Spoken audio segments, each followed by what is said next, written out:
supervisor, Sir Jesus Flores, our head teacher, Sir Joseph Pinborn, our very captain, Honorable Herman Alsona Jr., our PSA President, Ma'am Jen Ronquillo, Francis Jane Ronquillo, teachers, parents, everything class 2023-2024, ladies and gentlemen, a pleasant morning.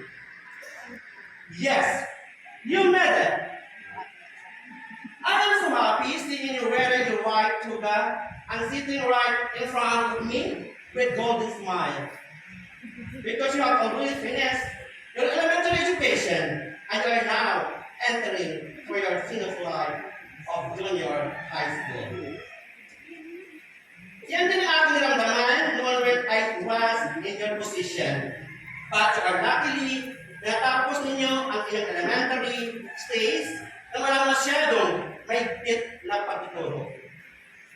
Unlike me, na kung saan ating balikan ang ating primary time na kung saan ang pagdisiplina ng mga guro noon dahil bukas pa ang tatawag nating corporal punishment. Na kung saan grade 1 and grade 2 nakatikim ako ng pingot sa ating hitang. Di ba? Biting sa ating tainga kung hindi ako marunong mag-addition, subtraction, at multiply. Kasi ang school namin noon ay multi-grade. At kung kailangan kami, yan gawa ng teacher namin, ay kumukuha kami ng maliit na bato at ipabilang sa amin yun ng paulit-ulit. Dahil sa natakot kami, mapinot ulit, dahil masakit yun ha, masakit ang pagpinot sa inga, di ba? I did my best talaga na unhang to count the numbers likewise in mathematical words. Kaya nandito na sinulat kung paano ako matuto, magkasa, at magbilang. When I was in grade 3 and 4, I was so happy talaga. You know why? Alam mo kung bakit ako mahal pa kaya? Dahil ang aking nanay ang aming guro. So feeling ko, bida ko sa aking mga classmates. Nauso noon ang maraming Chris Garter, alam na, di ba? Jackson, at iba pa. Pero ano naman kasarap yun? Pag hindi ako sila sasali, nagagalit ako. Inaaway ko ang aking mga classmates. Naging pasaway ako, or in short, naging kontrabida ko. Kasi nga, ang nanay ko, teacher namin. One time, ang isa kong klase, umiyak at nagsumbong. Pero hindi ako natakot kasi nga, malaki ang aming kumpiyansa. Bakit? Bakit kumpiyansa ko?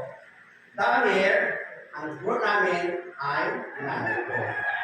Pero, mali ang aking iniisip. Ako ay pinatawag at pinagalitan. Ang dalawang kamay, pinipak ang dalawang kamay, ayan, at pinatungan ng libro sa ulo. At sinabihan na nanay mo ako sa bahay, pero kung sa school, guro mo ako. Alam niyo kung anong ginawa ko? Humingi ako ng sorry sa aking kaklase. Habang tumutulo ang aking luha sa aking mata. Imagine nyo yan ha. Diba?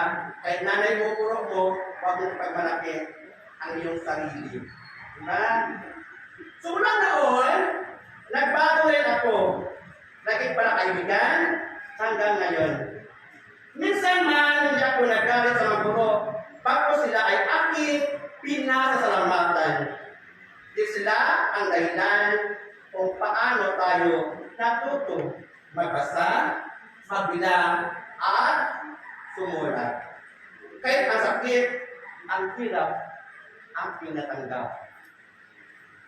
Saan ko ba ako sa kanila? Especially to my mother, who molded me. And since in a nice way person. Until now, ginagawa ko pa rin ang aking buhay kung ano man ang mayroon ko ngayon. Kaya kayo mga students, napakaswerte ninyo sa panahon ngayon, di ba? Napakaswerte ninyo. Kasi hindi nyo naranasan noon ang klase ng pagtuturo na kung saan kayo talaga ay posibleng matuto na may takot sa ating mahal na guro. Kasi ngayon, iba na ang panahon. Marami ng pagbabago. Tama? Nag-aral dito ang elementary hanggang high school na kung saan naranasan ko din maglakad o nilakad namin ito from here to Pinatuan kung walang masakyan. At nalabakan niya ako ng itlog kung walang ulam na dala. Hanggang sa pagtapos ito ng high school na may natanggap din na award. O, di ba? Kung gano'n. Kahit anong hirap man, ang importante, kailangan may award na makuha. Kasi natin natin kayo makakal ng puti, kailangan natin mayroong award. O, di ba? Sa ngayon, aking ipinamalaki na katapos ako ng dalawang kurso. O, di ba? Dalawang kurso na tapos ko. Sa tulong ng mga magulang, pamilya, at sarili. At magtrabaho na mabuti sa isang government hospital sa Bandang Antique, na kung saan tumatanggap din ng sahod na siya ngayon nakatulong sa aking buhay. Ang dami ko din naranasan na trabaho at paghihirap upang marating ko din ang gusto kong maabot sa buhay. Pero ko ngayon, di ba? Ang sasaya lang. At salamat sa mga taong tumutulong sa akin, sa mga guro, at sa paaralan na kung saan ako natuto, at higit sa lahat sa ating mahal na may kapal. Tibay at dahil na loob at pag-aaral na mabuti ang kailangan para sa kaganda ng buhay. Students, amate, continue pursue your dreams. Kung ano man ang inyong natutunan sa school na inyong pinanggalingan, ay gamitin ninyo. Huwag kayong tumigil sa gusto ninyong marating. Tama? Huwag kayong tumigil. Dahil nandyan na kayo sa seryosong pag-aaral. Simulan ninyo na kung ano ang nararapat para mabigyan ng kaligayahan ang inyong pamilya, lalo na ang inyong mga magulang. Naghihirap, nagtitiis upang ibigay sa inyo ang kaligayahan. Okay ba yun, students? Ha? Kailangan ninyo mabigyan ng kaligayahan ang inyong magulang na kung sila ay nagtitiis at naghihirap. Tama? Ang ilang na pangarap na siya ng pagbabago ng inyong buhay. Have dedication, hard work, perseverance, and positive outlook for your good future. Gamitin ninyo ang inyong kakayahan, talento, at diskarte dahil sa uli tayo din ang matatamasa nito. Tama man? Pag kayo ay success na, ganda ng feeling, ganda ng buhay. Kaya ano gusto nyo, bibilhin nyo. Basta ang kailangan ng inyong bilhin ay yung needs, huwag yung wants. Tama man? Alam nyo bang needs? Kailangan ko makapagtapos, kailangan ko makapagtrabaho, ayan. Yung wants, dalawa, gusto ko ng cellphone, gusto ko ganyan, di ba? Hindi naman kailangan sa ating sarili. So, parents, for today, I would like to say na kailangan nyo na mag-ipon. Yan, mag-ipon na kayo.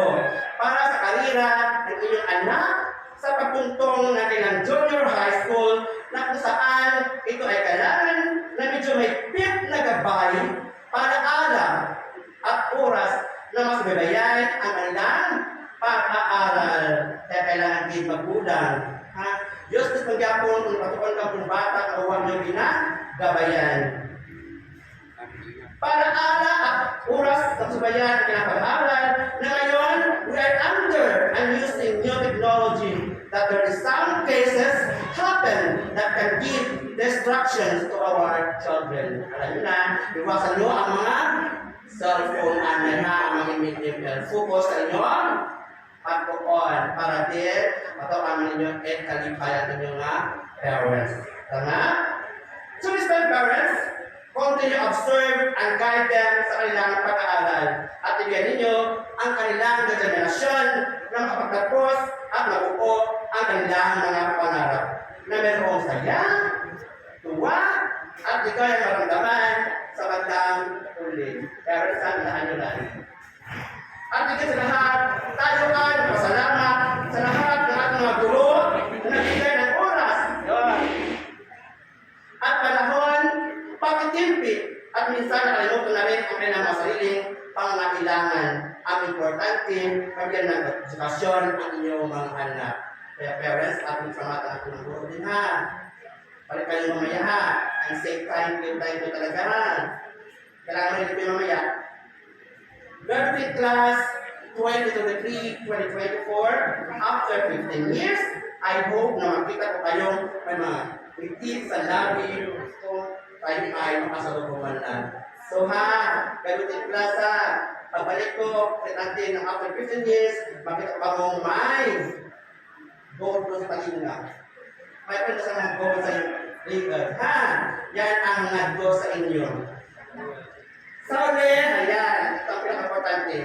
Ako ay magbibigay ng maliit na gantimpala sa nakuha ng mataas na grado bilang ganti sa kanilang prosecutorong pag-aaral at siya ang magsilbing inspirasyon din dito sa mag-aaral ng mabuti.